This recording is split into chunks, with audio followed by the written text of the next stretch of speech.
हम अपने घर से पुरानी दिल्ली गए। पुरानी दिल्ली से हमने मेट्रो ली और हम नई दिल्ली पहुँचे, क्योंकि हमारी जो ट्रेन थी वो नई दिल्ली से थी Indore intercity express. Indore intercity express काफ़ी तेज़ ट्रेन थी जिसकी स्पीड बहुत अच्छी थी। इसने हमें सुबह लगभग 7 बजे उज्जैन जंक्शन उतार दिया। वहाँ से हमने ऑटो ली और हमने होटल लिया, जहाँ पर हमने चाय नाश्ता किया। यहाँ की चाय बहुत स्वादिष्ट थी, मगर जो कप था वो बहुत छोटा था। उसके बाद हमने थोड़ी देर रेस्ट किया और हम भारत माता मंदिर की तरफ पैदल चल दिए। हम काफ़ी जल्दी में थे, इसलिए हम जल्दी चल रहे थे। उसके बाद हमने भारत माता मंदिर में पहुंचकर भारत माता मंदिर के दर्शन किए और वहाँ पर फ़ोटो भी खींचे।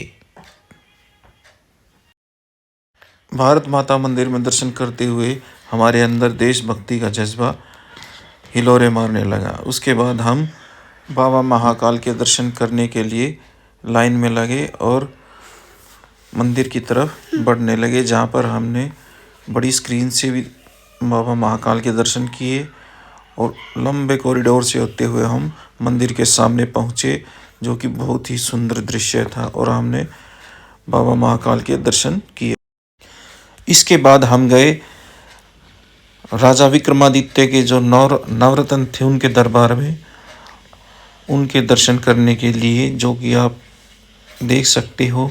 प्रत्येक जो मूर्ति है उसके नीचे उस नवरत्न का नाम लिखा हुआ है।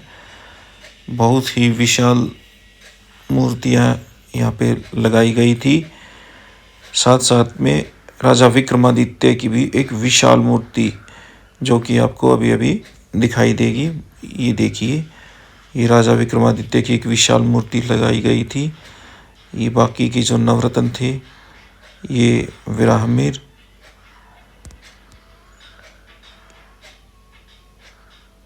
ये है वररुचि। तो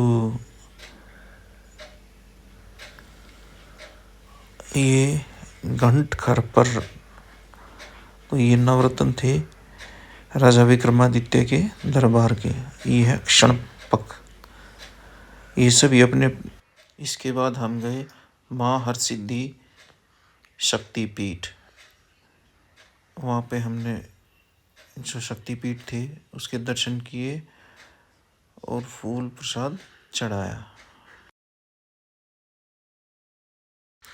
माँ के सुंदर रूप के हमें दर्शन हुए। शाम को हम क्षिप्रा घाट गए क्षिप्रा स्नान के लिए।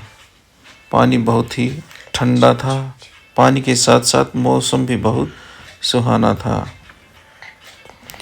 हमने क्षिप्रा में गोते लगाए और आनंद बहुत आया। उसके बाद हमने शाम को क्षिप्रा घाट में क्षिप्रा आरती ली। क्षिप्रा नदी का किनारे पर बैठकर हमें जो आनंद महसूस हुआ, हम उसको आपको बता नहीं सकते। सावन का मौसम और क्षिप्रा का किनारा बहुत ही आनंददायक था। एक अलग ही अनुभूति हमें हो रही थी।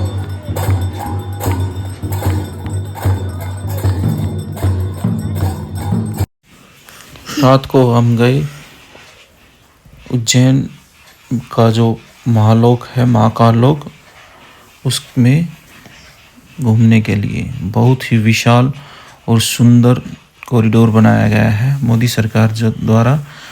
इसमें अगर आप उज्जैन जाते हैं तो रात को दर्शन कीजिए, बहुत अच्छे दर्शन होंगे और आपको एक अलग ही अनुभूति महसूस होगी। यहाँ पर जो कार्य किया गया है मूर्तियों पर और जो चित्रकथाएं हैं, बहुत ही सुंदर वर्णन किया गया है। यहाँ आप रात को ही दर्शन करें तो उसमें उसकी अनुभूति आपको अलग ही अनुभूति होगी। दर्शन तो यहाँ पे अच्छे दिन में भी होंगे, मगर रात को जो अनुभूति होगी वो मन को सुकून देने वाली होगी। इसके बाद सुबह हम भृतहरि की गुफा में गए। भृतहरि की गुफाएं उज्जैन से थोड़ी ही किलोमीटर की दूरी पर है, वहाँ पर आप ऑटो लेकर जा सकते हैं। यहाँ पर भृतहरि की गुफा है जो राजा विक्रमादित्य के भाई थे। इसी गुफा के अंदर माता काली मंदिर, बाबा भैरव नाथ का धूना और एक मंदिर भी है। अगर आपके पास समय हो उज्जैन में दर्शन के बाद तो आप इन गुफाओं में भी जा सकते हैं। गुफाएं भी काफ़ी अच्छी गुफाएं हैं और यहाँ पे आप जो नीचे संत बैठे हुए हैं उनसे भी आप वार्तालाप कर सकते हैं। उसके बाद हम श्री कृष्ण जी की शिक्षा स्थली संदीपनी आश्रम पहुँचे। वहाँ पर उन्होंने जो शिक्षाएं ग्रहण की थी उनको हमने चित्रदीर्घ के माध्यम से देखा कि भगवान श्री कृष्ण ने सभी कलाओं में निपुणता प्राप्त की थी। जो 64 कलाएँ हैं उनके सभी के नाम और कृष्ण जी उनको सीखते हुए चित्रदीर्घ में दिखाया गया है कि कौन कौन सी कलाएँ उन्होंने यहाँ संदीपन ऋषि के आश्रम में सीखी थी। उज्जैन यात्रा में हमारा अगला पड़ाव था श्री काल भैरव मंदिर। कहते हैं कि भगवान महाकाल के दर्शन करने के बाद अगर आपने काल भैरव बाबा के दर्शन नहीं किए गए तो आपकी यात्रा अधूरी मानी जाती है। अंत में हमने उस गढ़ कालिका के दर्शन किए जो कि माता काली का एक रूप है और उज्जैन से हमने विदा